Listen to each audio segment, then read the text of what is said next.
After a long and thorough deep dive into the new episode, I can finally say I've put together a mind-blowing episode 6 theory, and today we're going to connect every single dot from what we've learned so far and break down all the events that went down in episode 6 without missing a single detail. But to make sure we don't overlook anything, let's talk about one huge detail hardly anyone noticed. So the first theory is that this snapshot is basically the entrance to the digital circus.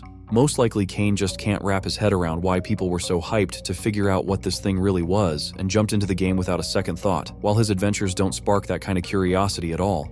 But let's be real, that theory's kind of boring and way too simple for the digital circus.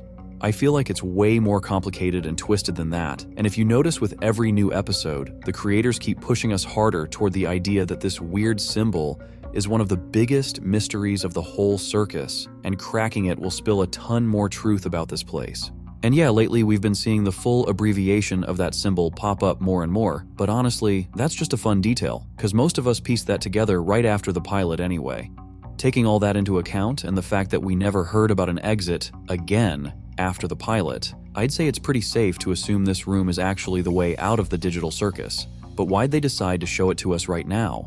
Well, the truth is, it's all 'cause of Kane, who's slowly shifting from a cheerful admin into a programmed AI that's glitching harder and harder with every episode. Alrighty. Now, let's see how many of them voted for me. We all get that this is happening because Kane just can't deal with the reality that his so-called masterpiece adventures don't really interest anyone. And if we go back to that scene with Zubul, it's super easy to catch why that triggered such a strong reaction from Kane. Basically, the digital circus is a place where the characters are only supposed to have fun and not think about any real human stuff. But with that line, Zubul literally went against the rules of the circus. And that kind of behavior is bound to mess with the programmed AI system, which is why we've been seeing so much aggression and glitches lately. There's a good chance Kane's just straight up tired of all this, and when he's looking at that photo, you can tell the thoughts hitting him to just end it all and send everyone back to the real world, so he won't be stuck alone with them anymore. Like we remember episode 6 was the breaking point between the calm in the digital circus and the straight up madness, and C&A, including that room, are going to be a key part of everything that happens next. What do y'all think this room really means? Drop your guesses in the comments, and let's keep it rolling. Like I already said, this spot is for sure going to play a big role in the future, but I'm pretty sure episode 7's only going to be the start of uncovering the main mystery of the digital circus. For the longest time, we thought the letter A in C&A stood for Albert Spudsey, and that he was supposedly one of the founders of the circus. But episode 6 dropped some details that could totally flip the way we see everything. Let's rewind to one insanely important scene for us. Now I would bet our biggest concerns would be Jax and Zubul. They're the youngest, so they probably still have some youthful fighting spirit. Man, I'm still missing a heart. This isn't fair. Oh, I've got just the thing. Here, take this.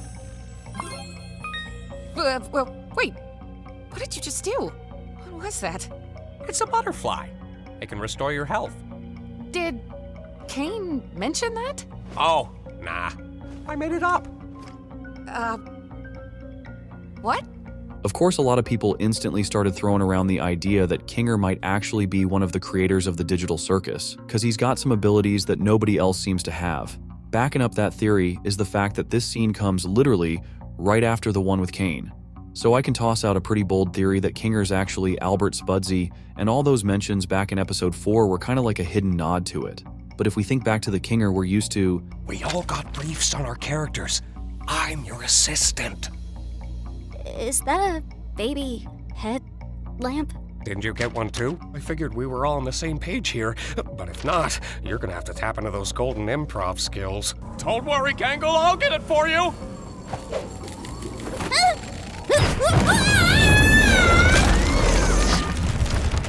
like from the very first second, it really feels like he's completely nuts and can't control the way he acts. But if you look at it from another angle, that kind of behavior actually gives Kinger a bunch of advantages, because he's basically a shadow in the digital circus, since nobody ever takes him seriously, and he can watch everybody else while staying invisible himself. I was also really intrigued by that scene where it seems like Kinger purposely dragged Pomni along to get a better read on who she is and what kind of feelings she's getting from the digital circus. Plus, at times we see Kinger as pretty wise and level-headed too. before I know it, she'll be a different person. One who doesn't even want me around. The way I see it, relationships are two-sided, and sometimes it doesn't make sense to do all the heavy lifting when the other isn't in the mood.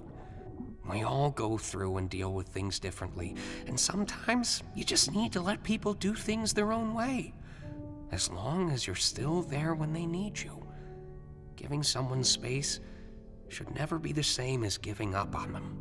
And then there's that scene with Pomni from episode 3. Taking all this into account, you can really start to safely assume, and even be pretty sure, that Kinger is Albert Spudsy, and therefore one of the creators of the digital circus. And these hints from Glitch and Goose just keep pushing us to think that's the case. That's especially intriguing because I'm 100% sure that room wasn't shown to us for no reason. And even if it really is the exit from the digital circus, things might not be as rosy as they seem at first glance. If we go back to episode 5 and remember a few things from there. I sometimes got bored of things, and I would seek out mild thrills, like exploring abandoned buildings, and posting videos of it online. Ah, a YouTuber. Not really. Nobody watched them. I sometimes did that. I wouldn't record it, though. Here's your Cosmo. Thanks. My mother was a lot. I worked in real estate for a bit until I ended up here. A couple months back, we noticed that pretty much everyone who told their story somehow mentioned abandoned buildings. So it's totally possible that the office transferring real people's minds into the digital circus is inside one of those places. Judging by how this room looks now compared to how it did originally, you can easily say that even if this really is the exit from the digital circus, it's been dead for a long time already. And in that case, it's actually super interesting whether our favorite characters can even make it back to the real world in one piece. Can they even come back at all? Because it's pretty likely their bodies in the real world ain't breathing anymore. And the digital circus is like this kind of digital immortality, letting people live out an endless imitation of life in a place where basically nothing matters. Like we remember from that old so-called leak from Gooseworx, episode 6 is mostly about Jax, and judging by what we saw, that's 100% true. And we gotta break down how Jax slowly went from a pretty chill and easy to talk to partner to this nasty piece of work who's doing everything he can to mess up the head of someone who thought he was their friend. Like I said before, episode 6 was supposed to kick off right from that Pomni and Jax walking scene, and even at that point we already saw the first signs that Jax hasn't changed one bit. Making good use of your parts gimmick, huh? Oh, shut up. What are you doing up there? I'm hiding from Kane. Kane's been checking up on my room lately. When I don't answer, he just starts singing Daisy Bell in front of my door. It's creepy. Does he really do that? I don't know. Let's ask him. Hey, Kane! In the previous episode, it might have seemed like this rabbit was actually starting to chill out and be more genuine. I was sure that after losing his best friend Jax was just looking for comfort in all his teasing and jokes, and meeting Pomni could have been his lifeline. But episode 6 showed us why those theories were doomed from the start, and I'm definitely going to tell you what it all really means. But before that, we gotta prep a bit because it's way more complicated than it looks. Literally just a couple minutes after that scene, we got another classic Zooble and Jax convo. I want the ability to have sex. No way. Are we finally having this conversation? A couple seconds later, Jax straight up shot Regatha without a hint of doubt. Y'all remember Jax's so-called special attitude toward Gangle. Nothing changed in the new episode, and in episode 6, Jax once again tried to get close to her for one obvious reason everyone could see. Good thing Zooble stepped in just in time and pretty much saved Gangle. Honestly, there's been this pattern for a while now that's slowly leading us toward a Jax versus Zooble showdown, and I'm sure that's going to play a big role later. But today we're talking about something completely different. And now we've finally gotten to one of the most important scenes of episode 6. You know none of this is real, right? Oh, what do you mean? Like the circus? The game today is literally to shoot each other. So what's the point in taking this moral high ground? Why do you care about that? About not hurting my friends? Look, I know what it's like.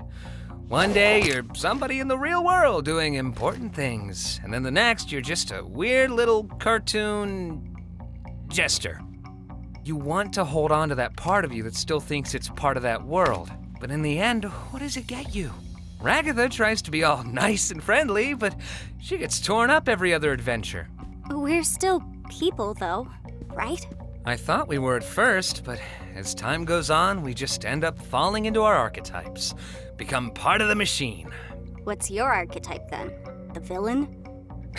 Listen, I add a key dynamic. I see how far I can push things, I screw with people, and I break the fourth wall. You wanna know why? It's 'cause it's funny. I do everything 'cause it's funny. 'Cause I'm the funny one. The funny one? Yeah. Ragatha's the cheerful one, Gangle's the sad one, Kinger's the crazy one, Zubal's the grumpy one, and you are the one who hasn't figured that out yet. We all just became archetypes. I at least have the self-awareness to choose who I am. At that point, it could still seem like everything between Jax and Pomni was totally fine, and the more experienced digital circus resident was just giving her some tips on how to handle herself in this so-called trap. On top of that, we get that Jax is actually fully aware of everything going on around him, and, by his own words, that's exactly why he acts the way we've seen through all the episodes. But it's way more complicated than that. His behavior ain't just because he understands reality. It's also driven by this creepy fear of what's most likely going to happen to him, and episode 6 shows that better than anything else. But let's break it all down, step by step. Everything's going pretty normal up until that quick little convo between Jax and Ragatha. Howdy, howdy. I know exactly what you're doing with Pomni, and it'll never work! Huh? You know, getting close with Pomni. To corrupt her. Wait, no, wait! Oh, wow, I didn't actually think that'd work.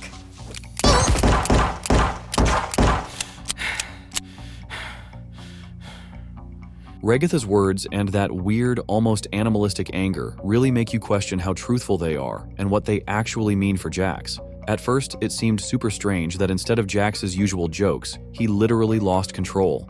Given what we're about to see next, I'm pretty sure that line isn't even about our jester, but about Jax's so-called best friend, who's becoming more and more important with each episode for the story that's still unfolding. Honestly, I'm kinda bummed that episode 6 still didn't dive deeper into this, but that dialogue and the reference give us a better understanding of Jax's personality, which will be revealed a bit later.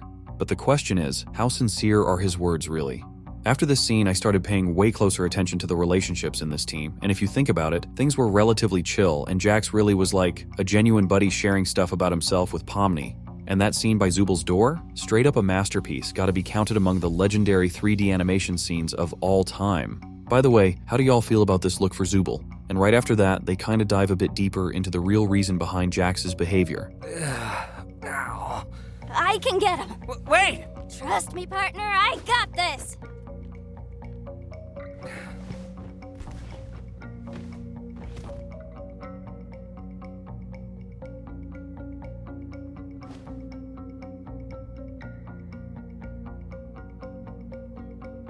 We can clearly see that the moment Jax looks at anyone who's already turned into an abstracted monster, his state instantly gets way worse. And before we circle back to that, we gotta remember the most dramatic scene not just in episode 6, but in the whole digital circus. Oh, we make such a good team.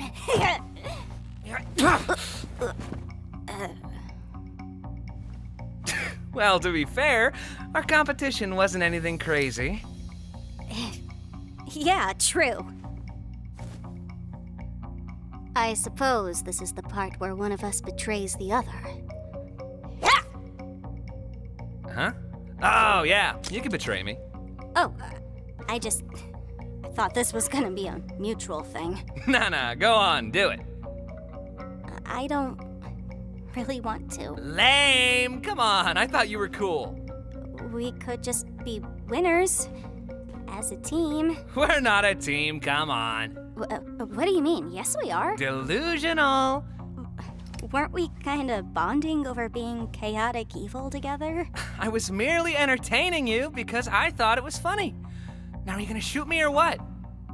Did I do something wrong? Ugh, you sound like Ragatha right now.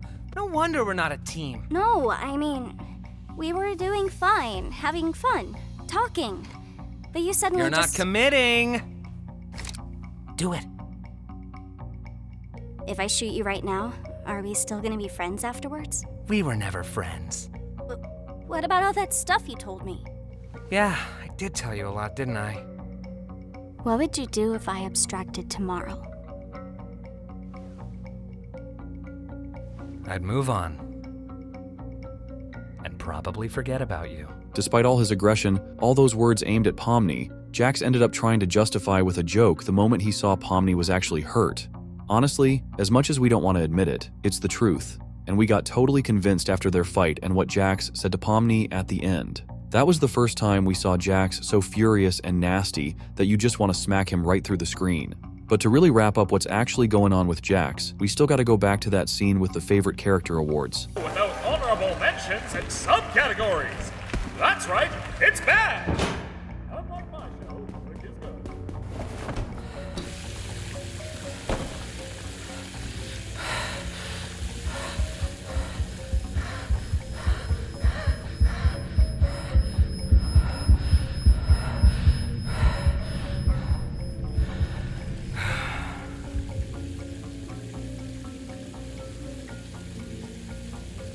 God, it looks stupid. And now we finally get that Jax is straight up scared. That whole reaction to the rooms of those already gone from the digital circus comes from pure fear for his own life. All that aggression, all that refusal to accept any friendship, it's 'cause behind the mask of the cool fun guy is a terrified kid. Honestly, Ribbit's abstracting had a massive impact on Jax's behavior. I'm not going to say why it happened or if it's Jax's fault, but the fact that he's already gone through losing so many close peeps freaks him out big time. The final scene proves that everything we saw before was only partly the truth. He really doesn't want to get close to anyone and he's doing everything to push everyone away, but not because he's some kind of bad guy or anything. It's because he's scared of history repeating itself. If that pain hits him again, chances are Jax won't handle it and will just end up like those others. This episode seriously changes a lot and makes us think about the bigger stuff going down in the digital circus. Everybody remembers that post about YouTube censorship from Gooseworx, and yeah, at first everyone thought it was all about Zubal's line, which is only partly true. There's actually another scene that falls under that category too, and it's hiding way more meaning than it seems at first glance. This is all sorts of embarrassing, huh? So, you're gonna shoot me or what? What would you do if I abstracted tomorrow?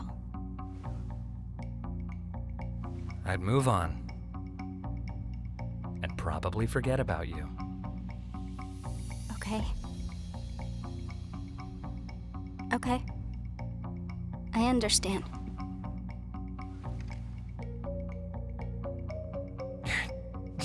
Jeez, you really can't take a joke, can you? And this is where the really disturbing stuff kicks in. The kind of events that didn't happen not just cause of YouTube's censorship, but also cause of a few key details that matter for the story later on. And today we're going to talk about why Pomni ended up not pulling the trigger, not just on Jax, but on herself too, even though all the signs were pointing that way. We all get why Jax dropped that nasty line after Pomni's question, but the thing is, Pomni doesn't see the full picture like we do. So for her, that answer hit way harder and honestly crushed her little world for a moment. Not that long ago they were laughing together, getting along just fine, and then one harmless joke that wasn't even meant to be cruel ended up spiraling into this mess.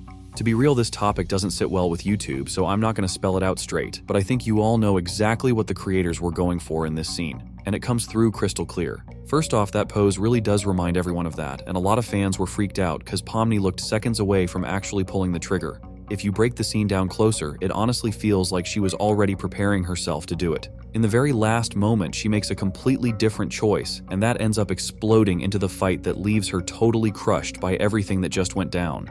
But let's circle back to the core of this moment, because I'm about to prove to you that the creators originally did plan it that way. I already told y'all about that pose and the angle, but look closer. In that scene, we only see Pomni's body and the gun she's staring at, while her face is never shown on purpose. Maybe that was the creators' way of dodging restrictions, but once they realized the fallout such a scene could bring, they still decided to back off. And if you notice, there's another parallel moment where Pomni's literally fighting with herself, and that kind of panic doesn't look like simple fear of shooting Jax. It's tied to something way heavier. Jax gets that too, and that's exactly why he spins it into a joke, deep down afraid that Pomni might actually hurt herself. A lot of viewers were also thrown off by Pomni's question about her own abstraction, and that's when folks started thinking she might actually be standing right on the edge. That's definitely not gonna happen. Pomni's question was more of a hypothetical just to see how Jax would react if she really was on the verge. After getting that cold and emotionless answer, she most likely decided to do exactly what Glitch and Gooseworx originally planned just to test his further reaction. That would have been a crazy powerful moment, especially if right after that scene we got a shot of the loser's room. I'm almost certain that was the original plan, but then the show creators decided to redo the scene because YouTube's rules on this topic are way too harsh. But what if we toss the YouTube limits and look at this scene from a different angle? In that case, Pomni made the hardest choice possible. Instead of doing what Jax was kinda teasing her into, Now are you gonna shoot me or what? Did I do something wrong? Ugh, you sound like Ragatha right now. But you suddenly You're not just... committing. Do it. If I shoot you right now, are we still gonna be friends afterwards? We were never friends. that way she would have only confirmed his worldview. Or instead of doing what the show creators originally intended, she chose to start a fight. In doing so, she's standing up for herself and putting Jax in a position, either double down on his nihilism or admit he's wrong. Sadly, he went with the first option, even though it's obvious he took it really badly. What's wrong with you? Why didn't you fight back? Oh, here we go. Here we go. Because I didn't fight back, that means I secretly care about you? I do not care about you or anyone else in this circus in the slightest. End of story. You are my playthings, and I get joy out of making you suffer.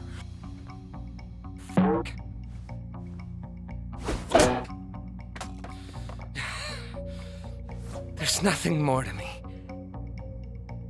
So please, just stop looking.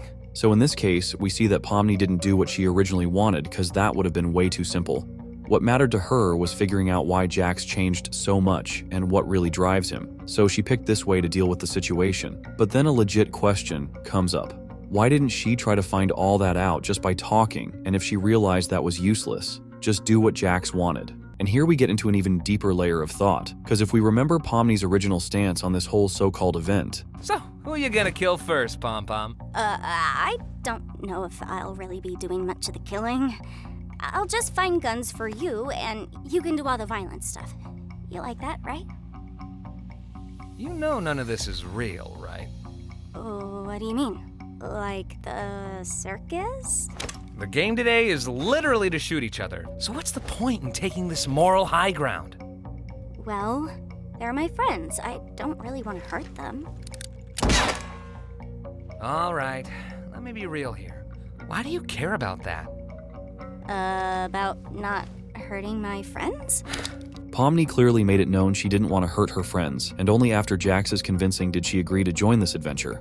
But it's important to get that she saw it all as a game where to win, you had to shoot your friends. That's a key point, because with Jax, it's totally different. The adventure's over. They're already winners. And that shot literally makes no sense. If Pomni had fired, it would have meant something totally different to her than it did during the adventure. And if we think about how Pomni reacts to Jax, even after everything he said to her,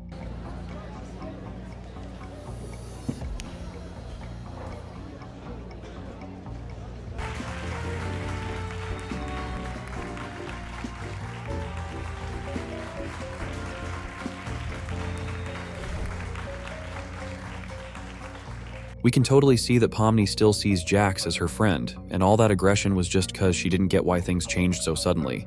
I think in episode 7, we're going to see a few key details that tie directly to the scene. We get that Pomni definitely ain't just going to let this slide, and it's going to be super important for her to figure out why her friend's acting like this. Even though Jax did everything to push her away, I'm more than sure that won't stop Pomni from digging up the truth, and she's 100% ready to hear it out a few more times. And the craziest part of all this is that YouTube censorship actually changed the original plan for these events. Sure, it won't affect the overall story or the latest episode, but the in-between stuff we're seeing now could have been totally different. Against that backdrop, I got curious and started thinking about how the next events might have played out if the creators had gone with their original vision. Let's say Pomni actually did it, and it'd make sense that she'd end up as the next loser, which means she'd land in the loser's room where a convo with Ragatha would definitely happen, and that storyline probably wouldn't play out any differently. Meanwhile, Jax wouldn't have had to be so harsh, and judging by the emotions he felt after that, he was straight up disgusted with himself, and that's what triggered that panic attack everyone remembers so well. God, looks stupid. But I'm still sure that no matter how things went down, it wouldn't change the fact that Pomni was dead set on finding out the whole truth that Jax has been keeping under wraps.